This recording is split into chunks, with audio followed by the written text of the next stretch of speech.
Denver, Colorado plays host to the 10th round of the ChampCar World Series, where Remy LeBeau starts on pole from Ocampo and Kazuki Takahana. LeBeau starts 4th from Ash Cornwell and Daf Sanchez, one of the 2 points leaders. Then it's Palomino, Perez, Hart, and Vita Alves, your top 10. Outside of it, you've got Ortega from Cilia and Versio. 14th place is Daniel Bogdasarov. Then it's Davi Carrera down in 15th from Charles Fernandez and your boy. Lam Fong is 18th from Nunez Garcia. Then it's Ray Shen, Francis Austin, and Dominic Vancelau. Great to return back to Denver, Colorado with 2 former league champions on the front row. All 5 laps go on. And we are underway for the 10th race in the ChampCar World Series 6th season, and it's a great start off the line from both of the Sims Racing drivers behind the front row men, heading down into the opening chicane there, and you can see Ocampo throwing it round the outside of Remy LeBeau. They stay 2 by 2, but it's the Philippine driver, or the Filipino driver if you prefer, who's taken the lead away from Remy LeBeau. It's Ocampo from LeBeau and Takahana who got the better start out of the 2 Sims drivers. Remy LeBeau now trying to find a way to thread the needle past Ocampo as they barrel down into turn number 10. This one of the longer laps. It's only 12 laps around this track here in Denver. And for Daf Sanchez, he's just out in front of his title rival who came into this race tied on points. What a move there from Ash Cornwell, newly crowned FG Series champion, moves up into 4th place. And I feel like this is a brilliant time to mention the fan boost vote for ChampCar may have ended, as we can see Palomino absolutely come out of nowhere to take 4th place. The fan boost vote for ChampCar may have ended, but the Formula E vote is still very much ongoing. Sebastian Ocampo, your race leader, but your fan boost winners were Remy LeBeau, Daf Sanchez, and Ash Cornwell. A very interesting spread for Guillermo Perez. That does mean that in his title battle, he doesn't get to have that pace advantage for the final 3 races. Takahana looking for a pass on Ocampo. He's going side by side with Remy LeBeau as they head down the main straight. Only one of them's going to come out on top as they begin lap 2 of 12. And it's going to be Ocampo who leads on the 2nd lap of 12 here in Denver, Colorado.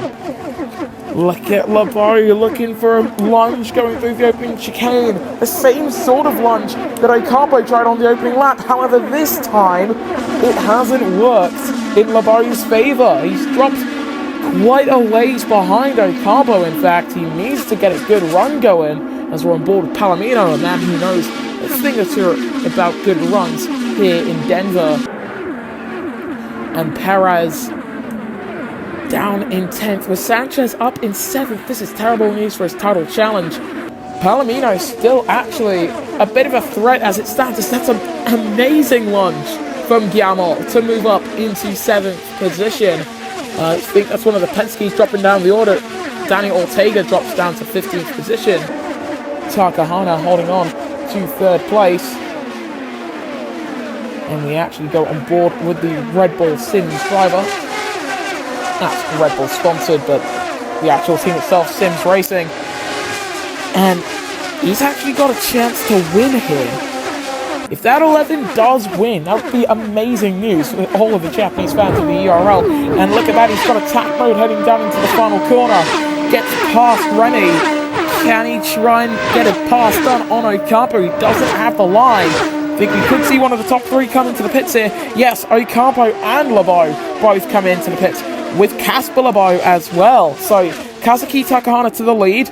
We've got a lot of fastest laps coming in as well on lap 3 of 12. 9 laps to go as here comes Ash Cornwell with the lunge coming through the opening chicane, going side by side and not able to hold on to that 2nd position just yet. He's looking for a lunge on Sims Takahana. Can he hold on? He can't. Gets close to the wall, doesn't hit it, and has to concede not just the lead, but 2nd place as well. Well, that's quite the daring move for the man who's still in his rookie ERL series. So far, actually in the FG series, both of the champions were in their first ERL season. So that's some good news for that category. The talent that they are getting are definitely suitable for the Electric Racing League. If anything, they just need a bit of time to get used to each category each season. still on board with that 96, who is confirmed to be going to Nord Hyperdrive next season in the ChampCar World Series. He's trying to close up to Ash Cornwell. It is Dav Sanchez. That's going to be his future teammate for next season. If everything is as we believe, when we head into the ERL 03s, Sanchez is going to be staying at Hyperdrive. We don't expect him to move. If he does move, that would be one of the biggest driver transfer moves ever. As into pits come the top 3, 4, 5, 6. Remember, after 6, I think it's only going to be Versio and Sercarrera staying out here. Sercarrera does stay out, and Versio comes in. So Davi Sercarrera on lap 4 of 12 leads this race. He's had, I'm not going to sugarcoat it, one of the poorest rookie seasons we've had in quite some time, as Lebeau setting a fastest second sector, Shen going side by side with Dominic Vancelo. The fight for third position as they head down into turns 4 and 5. They're still side by side, and that 33 having to concede third place to the KV Racing driver. Sebastian Ocampo in that number 76. He finds himself behind Remy Lebeau. Those two are fighting for position. The guys in front of them are yet to stop, and Sercarrera very low on tyres. That's going to be very close. The question is, can he make it to the end on 4-lap old soft compound tyres? I don't think he can. So as Lebeau moves up into 4th place, slicing his way through the pack there for the season 25 Formula E champion, it's a full car puncture for the 19. Davi Sercarrera with a full car puncture. Ortega takes the lead. It's got Vancelo and Remy Lebeau. Oh! They're both out! Full course caution on lap 4 of 12. Davi Sercarrera and Remy Lebeau. Lebeau just ran into the back of that Hyperdrive Racing man. Mutually assured destruction here in Denver. And the cautions come out on lap 4. Danny Ortega, your race leader, managing to hold on to some very old medium compound tyres. Dominic Vancelo, as we get back under the green flags, he's got Ocampo right behind him, who's got an open goal for the race lead right now. Full car puncture coming into the pits for race leaders, in fact. So Shen as well, Garcia. You can't do 4 laps with those tyres. I bet you can't even do 3 laps. Unbelievable. Sebastian Ocampo, your race leader on lap 5 of 12. As Palomino going side by side with Bogdasarov, he was, but now he's looking at a move on Casper Lebeau, but he can't get it done. So through goes the Frenchman in the number 97, up into 3rd place. Daniel Bogdasarov, the man who started his ERL career in season 12, finds himself now in the 6th season of the ChampCar World Series, looking at a potential 2nd place here in Denver. But he can't get the lunge on the season 1 ace champion. But he still holds it side by side with the Sims driver. Actually, he might be in front. It's an inter-France battle between these two, and it's the 97 who takes that position. And in fact, those 2-lap old medium tyres, not the best tyres to be on for Casper. Losing that FG Series Championship is one thing, but to see all of the rest of the field close to you just drive on by with you being helpless to stop it is something else. As Weiser Alves, look at that 12 go. He's just moved up into 4th position. Is he going to go even further? That's amazing stuff from him as they round the final corner. Daniel Bogdasarov for KV Racing Lotus now leads from Kazuki Sims Takahana and Nicholas Palomino, but it's going to be 3 wide into the first chicane. Hernandez with the fastest lap as Alves moves up into 3rd. Can he hold on to the position is the real question, and unfortunately for the Brazilian, he has to hold it side by side with Nicholas Palomino at half race distance. Still alongside each other, almost banging wheels there. Thankfully, they haven't made contact, and Palomino holding on to that 3rd place. Yeah, keeping this quite clean. Aside from that that earlier incident around lap 4. Here comes Fighter once again going for the lunge at the hairpin. And that 12 car holding on, getting the exit he needs to hold on to that third position. Palomino now having to regroup in that Target Chip Ganassi car. What can he do to reclaim that podium position? Meanwhile, Dominic Ventolo, Ocampo, Shen and Perez, the fight for 12th, very close to each other for Ocampo. He's just going through some traffic, some drivers who are yet to make a stop around the time where he did. So that's the real issue that Ocampo is facing right now. He's just in traffic. Where is he right now? He's down to 15th. The back of this little 4-car pack as the race leaders in their own sort of pack all diving down into the pits. That leaves Charles Hernandez with a decision, and easily made. He comes in. Ortega and Cornwell coming into the pits at roughly the same time there. Versus Theo, your race leader, with 5 laps to go. The Brazilian driver took his second career victory quite recently in Formula E.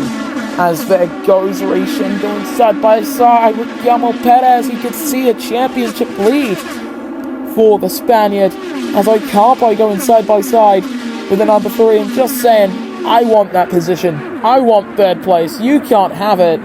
But Perez is the one driving the 3 car. And even then, he has to concede the position heading down into the hairpin.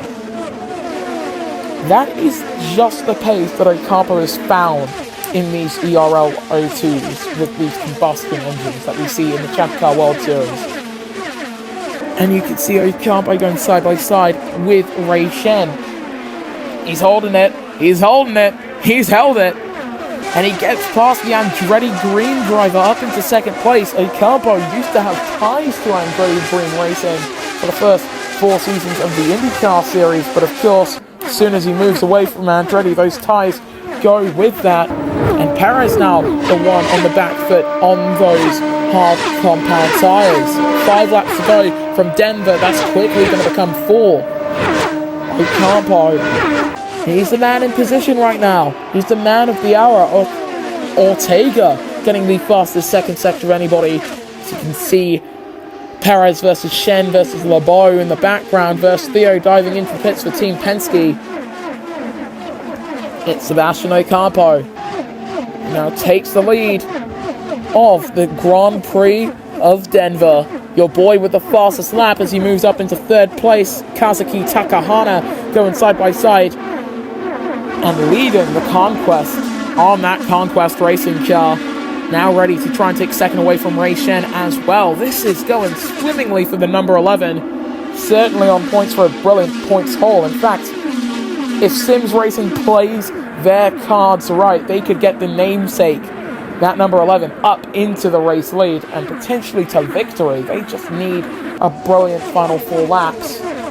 Although, considering lap 4, we could see some tyre blowouts as there goes Daniel Baltasarov moving up into third place. Matthew Hart with a fastest sector 1, 34.283. And at 93 of Nicholas Palomino holding off Daniel Baltasarov for now.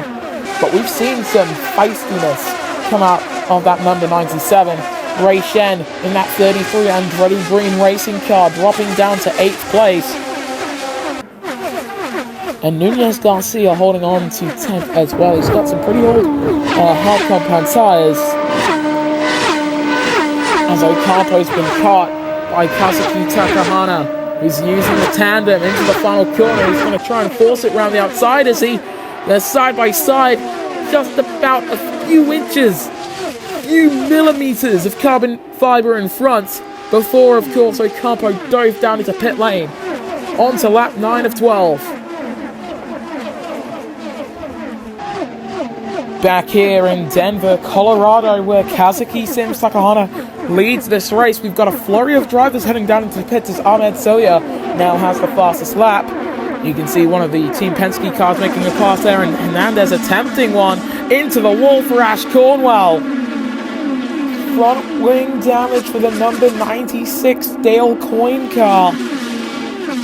And that's bad news for him. He came into this race the newly crowned FG Series champion and now finds himself with front wing damage. He was likely to pit at the end of this lap anyway.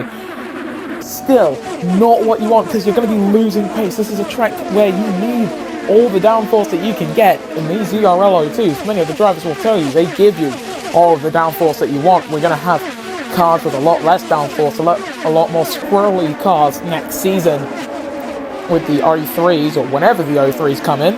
Remember back in season 20 when I said that would be the last season of the 01s, and then we did end up having season 21 take place with the ERL 01s as well.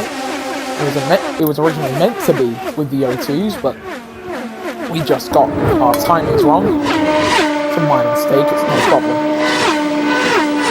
Back to start trying to close up to the back of Takahana before these guys all come into the pits. This race certainly is going to be decided on tire strategy. In they come at the end of lap 9. Going on to lap 10, Brazil's number 38, Verse Theo, will be heading the pack. We've got a lot of drivers diving down into pit lane, including joint points leader Daf Sanchez. Guillermo Perez, however, stays out with 2 laps to go. Casper Lebo is second with the fastest lap of the race. The guys to look at right now are Ocampo, Palomino, your boy. And I say that because those are the guys with 1 lap on their set of tyres. And also everyone has just come out of the pits. It's going to be very touch and go with the tyres on the last lap. And in fact, I'd go as far as to say the penultimate lap of this race. We've seen these Firestones blow up quite spectacularly before. In fact, in the Philippines, we saw the Hancocks in the FG Series blow up quite a bit. That's what happens with the softer compound of tyres that the teams bring. Let's look at Sebastian going side by side. 2-time Formula E champion versus aspiring Formula E champion as they continue going side by side. Brilliant work from Sebastian Ocampo, muscling that Power Motorsport car up into second place, and now he's caught Verse Theo. He's got nothing left for those softs. Sebastian Ocampo, who started his career with Andretti, he now leads, but Verse Theo just comes right back at him and tells him just to wait a little more. 7/10 of a second the gap, 8/10 of the around the final corner to go on to the penultimate lap where crucially Verse Theo has stayed out. He's pushing the limits of those softs. In fact, everyone's going to be pushing the limits of their tyres today. 133.5 for Sebastian Ocampo as he goes side by side with Verse Theo to try and take the lead exiting the opening chicane. And the 2-time Formula E champion knows what he's doing. He's trying to hold on to it on corner exit. Verse Theo's got the acceleration, he's got the inside line coming through 5, and he's now maintained that race lead. It's a robust defense from the Brazilian driver who is using up every ounce, every millimeter on that soft compound Firestone tyre. He's using it, and he has used it as they come down into turn number 10. The outside line belongs to Sebastian Ocampo. It's harder to make the pass through there. And for Verse Theo exiting 10, he's got nothing left to fight with. Ocampo takes the lead here on the penultimate lap of this Grand Prix of Denver. And now coming through the chicane with Verse Theo. He's trying to claw it back, but there's not much left for the tyres. It's a full car puncture for the 38 as Casper Lebo hits him, running into the back as he gets a puncture as well.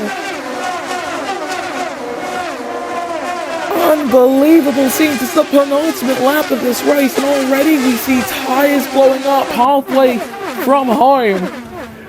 And they're likely to do the rest of this final lap with those. Casper Lebo and Verse Theo struggling. Palomino 7 seconds off of Ocampo. We expect Ocampo to potentially face similar tyre problems as well unless he can stretch those soft compound tyres to the very end. It's going to be Palomino chasing down the season 14 Formula E champion. Is into the wall almost for Verse Theo after a bit of contact. And it looks like Austin was involved in that as well. But yes, it's the Season 4 IndyCar Series champion going up against the Season 14 and Season 19 Formula E Series champion. As you can see, Guillermo Perez with a puncture. And for Perez, he was running in the points. If he had scored as he's hit by Hernandez, if he had scored, he would have been able to take the championship lead. But now he drops behind Danny Ortega and he gets hit by Matthew Hart. Drops outside of the top 12. Top 10 scores points. No hope left as now Ocampo making his way through the second sector on this final lap. He's got a buffer of 6 seconds now, and he needs to try and maintain it. We go on board one more time as the tyres go for the number 76. Palomino now has to chase down Sebastian Ocampo the last time. Ocampo! Kawasaki Sims hit by, I believe, Ray Shen. The last time Ocampo was always chased as Kawasaki goes airborne again. It didn't go well, but now for Palomino, it has gone well. Vita Alves is going to get a second place today, but it's going to be a second race win on the season for Spain's favourite. Nicolas Palomino takes victory here in Denver. And Ocampo's been hit by his teammate as well. That's Charles Hernandez facing the wrong direction. Shen's quite a way back from Hernandez, so it does still look like a 3-4 for Power Motorsport, which is one of, if not their best finishes, as that's Lam Fong hitting the wall there. One of the Dragons on the podium, the other one outside of the top 15. Might have noticed there were no penalties today. Just testing some things out for next season. Guillermo Perez there in that full car puncture as well. Vantalau, Lebeau. It's wild to think that despite the chaos that's happened today, there was only one full course yellow. One full course yellow this entire race. Although it did take out the favourite to win coming in. When you put it like that, I think it makes it even more impactful. But yes, Nicolas Palomino, now a two-time race winner. I believe that win actually takes him to the top of the Drivers' Championship. Solidifies Target Chip Ganassi's place as well.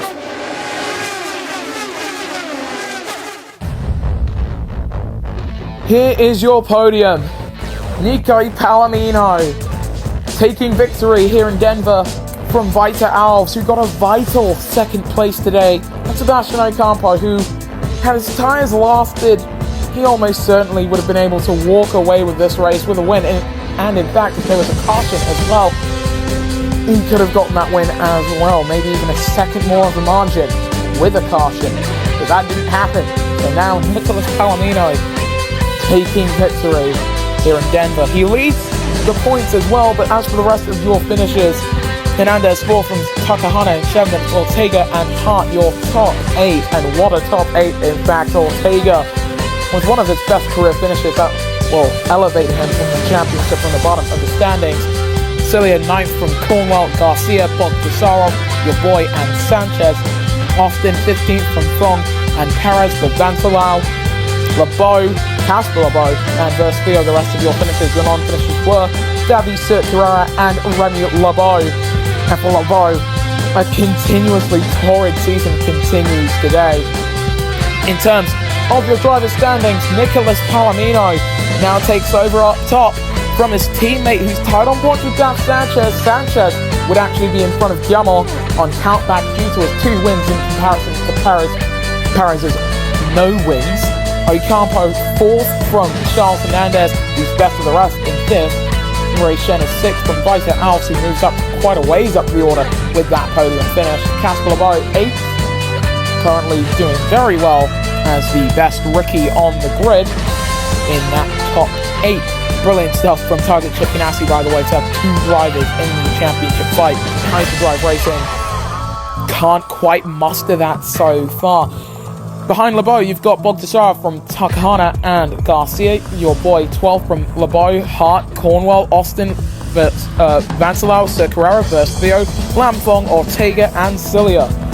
So, in your Constructors' Championship, heading into the 11th round of this FG Series season, Target Chip Ganassi lead the way from Power Motorsport and Hyperdrive Racing, then it's Sims Racing and Andretti Green Racing in 5th. And seriously, what a close title battle. The second, we've got Dale Coyne now in 6th from KV Racing Technology, Team Forsyth, Dragon Racing, Conquest Racing, and Team Penske. It has been quite some time where we've seen a race that's only had one caution, but so much intrigue. You can see we now have, in that top 4 in the championship, 3 drivers with 2 wins, and the man who's second, according to the game, has no wins. Can Perez take a win next time out? You'll have to watch and find out. There is no more fan boost for the ChampCar World Series, but you can still vote in the description for the Formula E fan vote. And of course, it's been an amazing wild ride. It's going to be hectic final 3 rounds of the championship, I can assure you that. But to watch it, you're going to need to subscribe.